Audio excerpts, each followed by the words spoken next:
अंतरा और गायत्री में बहस हो रही थी। अंतरा ने जब गायत्री को रुद्र की रखेल कहा, तो गायत्री ने भी जवाब में अंतरा को चौल वाली कहा था। अंतरा ने गायत्री से कहा, तुम शायद भूल रही हो कि इस चौल वाली की वजह से ही तुम विदेश जाकर पढ़ पाई हो। अंतरा को जवाब देते हुए गायत्री ने कहा, तुम खुद ये चाहती थी कि मैं अब्रॉड जाकर पढूं। उसके लिए मैंने तुम्हारे गले पर कोई छुरा नहीं रखा था, इसलिए आगे से इस बात के लिए मुझ पर एहसान मत जताना। इतना कहकर गायत्री बिस्तर पर बैठ गई और अंतरा मिस्टर सैडो से कहा, और रुद्र तुम्हें छोड़कर मेरे पास आ रहा है, उसकी जिम्मेदार भी तुम खुद हो। तुम इतने सालों में उसे कभी सेटिस्फाई ही नहीं कर पाई होगी। ये बात कहकर गायत्री ने अंतरा पर गहरा वार किया था, क्योंकि शादी के बाद अंतरा और रुद्र के सिर्फ एक बार शारीरिक संबंध था, वो भी इसलिए क्योंकि रुद्र नशे में था। इस बात को भी 2 साल हो गए थे। उसके बाद दोनों कभी साथ में सोए भी नहीं थे। ये बात सिर्फ वो दोनों जानते थे। जरूर रुद्र ने गायत्री को भी ये बात बताई होगी, इसलिए वो जानबूझकर अंतरा की दुखती रग पर पांव रख रही थी। गायत्री ने कहा, देख अंतरा, मेरे लिए नहीं तो किसी और के लिए, आज नहीं तो कल रुद्र तुझे छोड़ ही देता, तो फिर मुझ में क्या बुराई है? मैं और रुद्र मिलकर तेरा ख्याल रखेंगे। गायत्री को गुस्से से जवाब देते हुए अंतरा ने कहा, मुझे तुम दोनों की कोई जरूरत नहीं है, मैं खुद कमा कर अपना ख्याल रख सकती हूँ। इस बात पर हंसते हुए गायत्री ने कहा, लेकिन तुझे काम देगा कौन? आता तो कुछ है नहीं। इतना कहकर गायत्री ने अपनी आंखें बड़ी करते हुए कहा, अरे हाँ, एक काम तो जरूर कर सकती है, कॉल गर्ल का। और अब तो तुझे किसी तरह के प्रोटेक्शन की भी जरूरत नहीं पड़ेगी। इतना कहकर गायत्री ने अंतरा की तरफ आंख मारी और खिसियाते हुए हंसने लगी। गायत्री की बेशर्मी देखकर अंतरा का खून खौल गया। वो गायत्री को थप्पड़ मारने ही जा रही थी, तभी अचानक गायत्री चीखने लगी। उसके चीखने की आवाज सुनकर रुद्र और मधु ऊपर की तरफ दौड़े। रुद्र ने बेडरूम का दरवाजा खोला, तब गायत्री जमीन पर पड़ी हुई थी और अपना पेट पकड़कर बोल रही थी, अंतरा, तुम्हें जो भी करना है मेरे साथ करो, इसमें मेरे बच्चे की कोई गलती नहीं है। गायत्री की हरकत देखकर अंतरा को अब जाकर समझ में आया था कि वो जानबूझकर उसे उकसा रही थी। आखिरकार वो गायत्री के जाल में फंस चुकी थी। गायत्री ने रोते हुए कहा, रुद्र, मेरे पेट में बहुत दर्द हो रहा है, कहीं हमारे बच्चे को कुछ हो ना जाए। ये देखकर मधु आग बबूला हो गई और अंतरा की तरफ आते हुए कहा, कमीनी, तेरी इतनी हिम्मत कि तूने आहूजा खानदान के होने वाले वारिस को नुकसान पहुंचाने की कोशिश की। मैं तुझे जिंदा नहीं छोड़ूंगी। ये कहते हुए मधु ने अंतरा को 2 थप्पड़ लगा दिए। रुद्र ने मधु को रोकते हुए कहा, माँ, पहले नीचे से प्लीज मेरा फोन लेकर आओ, एम्बुलेंस बुलानी पड़ेगी, रिस्क नहीं ले सकते। रुद्र की बात सुनकर मधु अंतरा को कोसते हुए कमरे से बाहर गई और सीढ़ियां उतरने लगी। 2 तमाचे पड़ने की वजह से अंतरा के लंबे चेहरे के दोनों तरफ मधु की मोटी उंगलियों से लाल निशान बन गए थे। अंतरा ने देखा कि गायत्री को संभालते हुए रुद्र गुस्से से उसकी तरफ देख रहा था। रुद्र ने अंतरा को धमकी देते हुए कहा, अगर मेरे बच्चे को कुछ हुआ ना तो तुझे छोड़ूंगा नहीं। अंतरा ने जवाब में कहा, उसे कुछ नहीं होगा, क्योंकि मैंने गायत्री को हाथ भी नहीं लगाया। लेकिन तुम कहाँ मेरी बात पर भरोसा करने वाले हो? रुद्र ने अंतरा से कहा, तुमने भरोसा करने लायक कुछ छोड़ा है? ये सब होने के कुछ ही देर बाद एम्बुलेंस आ गई।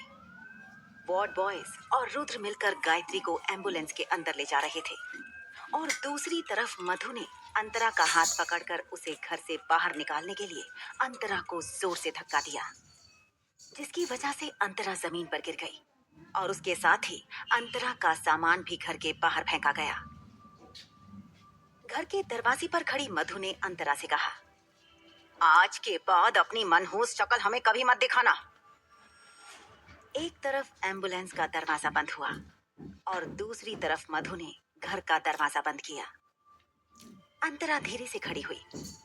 बाहर की मिट्टी गीली होने की वजह से उसके कपड़े खराब हो गए थे। वो धीरे धीरे अपना बिखरा हुआ सामान बटोरने लगी। वैसे तो अंतरा के पास ज्यादा सामान था नहीं, थोड़े बहुत कपड़े थे, वो भी पुराने। सिर्फ उसकी माँ की कान की बालियां थीं, जो उसने मरते वक्त अंतरा के लिए छोड़ी थीं। वो बालियां उसकी माँ की आखिरी निशानी थी, इसलिए अंतरा कभी पहनती नहीं थी। अंतरा ने हमेशा उन बालियों को संभाल कर एक बॉक्स में रखा था। बॉक्स को फेंकने की वजह से वो खुल गया था और बालियां बॉक्स में से निकलकर कहीं बाहर गिर गई थी, जिसकी वजह से दो बालियों में से एक मिल नहीं रही थी। अंतरा परेशान होकर बाली सब जगह ढूंढने लगी, लेकिन रात के अंधेरे में उसे वो बाली कहीं नहीं मिली। अंतरा को अपनी माँ की याद आ गई और वो फिर से रो पड़ी। अंतरा की माँ उसके पैदा होते ही गुजर गई थी। अंतरा को उसके दो मामाओं ने पाल पोस कर बड़ा किया था। दो में से एक मामा ने शादी ही नहीं की थी और दूसरे मामा की पत्नी उनके साथ हर रोज झगड़े करती थी। और एक दिन वो मामा और अपनी बेटी गायत्री दोनों को छोड़कर चली गई। इतनी तकलीफों के बावजूद भी उसके मामाओं ने कभी उसका साथ नहीं छोड़ा था, इसलिए अंतरा उन दोनों की काफी एहसानमंद थी, क्योंकि अगर वो दोनों नहीं होते तो अंतरा शायद किसी अनाथ आश्रम में पड़ी होती। लेकिन अंतरा के मामाओं की आर्थिक स्थिति ज्यादा मजबूत नहीं थी, इसलिए जब गायत्री की पढ़ाई और करियर की बात आई, तब अंतरा ने खुशी खुशी अपनी पढ़ाई अधूरी छोड़कर काम करना शुरू कर दिया था। अंतरा भले ही 12वीं तक पढ़ी थी, लेकिन उसने और उसके मामाओं ने दिन रात मेहनत करके गायत्री को फॉरेन यूनिवर्सिटी पढ़ने भेजा था। और वापस आने के बाद अंतरा ने ही रुद्र से बात करके गायत्री को रुद्र के अंडर जॉब दिलवाई थी। लेकिन आज उसी गायत्री ने अंतरा के संसार में आग लगाई थी। अंतरा अपना सामान लेकर आंसू पोंछते हुए मेन गेट के बाहर गई और वहां खड़ी हो गई। ऐसी कोई जगह नहीं थी जहां वो इस वक्त जा सकती थी। लेकिन तभी अंतरा का फोन बजा। उसने स्क्रीन पर नाम देखा, तन्वी कश्यप। अंतरा ने कॉल उठाया तो सामने से तन्वी की आवाज आई। अंतरा, आज हॉस्पिटल में क्या हुआ? अंतरा ने कोई जवाब नहीं दिया। तन्वी अंतरा से सवाल पूछती रही, लेकिन वो कोई जवाब नहीं दे रही थी। आखिर में तन्वी ने पूछा, इतना तो बता कि इस वक्त तू है कहाँ? अंतरा ने अपनी धीमी आवाज में कहा, घर के बाहर। तन्वी ने कहा, तू वहीं रुक, मैं अभी पहुंचती हूँ। दरअसल तन्वी कश्यप के पिता उस हॉस्पिटल के एक ट्रस्टी थे, इसलिए उसे पता चला था कि शाम को अंतरा की सास ने कुछ हंगामा किया था। इसके बाद तन्वी अंतरा को लेने पहुंची थी और रास्ते में अंतरा ने दिन भर की कहानी तन्वी को बता दी। इस वक्त वो दोनों बदली सी फेस पर बैठे थे। तन्वी ने देखा कि अंतरा के मासूम चेहरे का रंग आज उड़ा हुआ था। हालांकि अंतरा इतनी ज्यादा भी गोरी नहीं थी, लेकिन उसके चेहरे पर हमेशा एक चमक रहती थी। लेकिन आज वो चमक कहीं गायब हो गई थी। अंतरा के साथ आज जो जो हुआ वो सुनकर तन्वी गुस्से से दिल मिला उठी और उसने खड़े होते हुए कहा, वो लोग अपने आप को समझते क्या है? तू चल मेरे साथ पुलिस स्टेशन, अभी उनकी अकल ठिकाने लगाती हूँ। लेकिन अंतरा ने उसका हाथ पकड़ते हुए कहा, छोड़ यार, मुझे किसी की कोई कंप्लेन नहीं करनी। तन्वी ने अंतरा से कहा, मैंने तुझे कितना समझाया था कि रुद्र तेरे लिए ठीक नहीं है, लेकिन तू नहीं मानी और उससे शादी कर ली। तन्वी आगे कुछ कहे उससे पहले वेटर उनका ऑर्डर लेकर आ गया। अंतरा ने सीधी वाइन की बोतल ही उठा ली और वो सीधा उसी में से वाइन पीने लगी। वाइन के बड़े बड़े घूंट अंतरा की लंबी गर्दन के नीचे सरक रहे थे। तन्वी ने अंतरा को रोकते हुए कहा, अरे अंतरा क्या कर रही है? मैंने पहले ही कहा था कि तू कम पिएगी। एक तो तू वैसे ही ड्रिंक नहीं करती, इसलिए हजम नहीं कर पाएगी। तभी अंतरा ने बोतल टेबल पर रखी और कहा, मैं ठीक हूँ। उसने ये कहा तो था, लेकिन उसकी कत्थई आंखों से फिर से आंसू की धारा बहने लगी। कुछ ही देर में अंतरा को नशा चढ़ने लगा। तन्वी के पापा बहुत बड़े बिजनेसमैन थे। उनकी कंपनी के इंडिया के बाहर के एसोसिएट्स अक्सर मुंबई आते जाते रहते थे, इसलिए उनकी कंपनी के नाम से एक स्वीट हमेशा होटल सहारा में रिजर्व रहता था।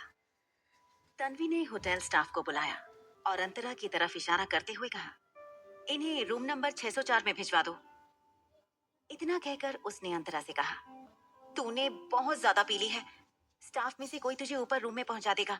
तू ऊपर मेरा वेट कर, मैं तेरे लिए कैश विड्रॉ करके लाती हूँ। साथ में एस्प्रिन ले आऊंगी, तुझे जरूर हैंगओवर होने वाला है। अंतरा की बादाम के आकार की आंखों पर जैसे कोई वजन रखा हो वैसे बंद हो रही थी। तन्वी ने जो भी कहा था उसमें से उसे कुछ समझ नहीं आया था, फिर भी उसने हाँ में अपना सर हिलाया। एक वेटर ने अंतरा को सहारा देकर उठाया और उसे डाइनिंग हॉल के एंट्रेंस की तरफ धीरे धीरे ले जाने लगा। तन्वी भी वहां से बाहर निकली। होटल के एंट्रेंस पर उसी दरबान ने दरवाजा खोला और थैंक यू मैम कहा। जैसे ही तन्वी वहां से निकली कि फिर से उसने किसी को कॉल किया। दूसरी तरफ अंतरा को और नशा चढ़ गया था। उसे कभी धुंधला दिख रहा था तो कभी थोड़ा साफ। वेटर ने उसे कमरे में ले जाकर बेड पर लेटाया और वहां से चला गया। कमरे में बहुत कम रोशनी थी और अब तक अंतरा को फुल ऑन नशा चढ़ चुका था। अंतरा ने जैसे ही उस अंधेरे कमरे में नजर घुमाई तो अचानक से उसे बेड के किनारे पर रुद्र बैठा देखा। ये देखकर उसके चेहरे पर मुस्कान आ गई। अंतरा धीरे से उठी और रुद्र को किस करने लगी और फिर धीरे धीरे बात आगे बढ़ने लगी। लेकिन जिसे अंतरा रुद्र समझ रही थी वो दरअसल कोई और आदमी था। तभी अचानक से अंतरा को भी इस बात का एहसास हुआ। वो एकदम घबरा गई और उसने तुरंत उस आदमी को खुद से दूर करते हुए पूछा, कौन हो तुम? अंदर कैसे आए? कौन था वो आदमी? कहीं अंतरा किसी मुसीबत में तो नहीं थी? जानने के लिए सब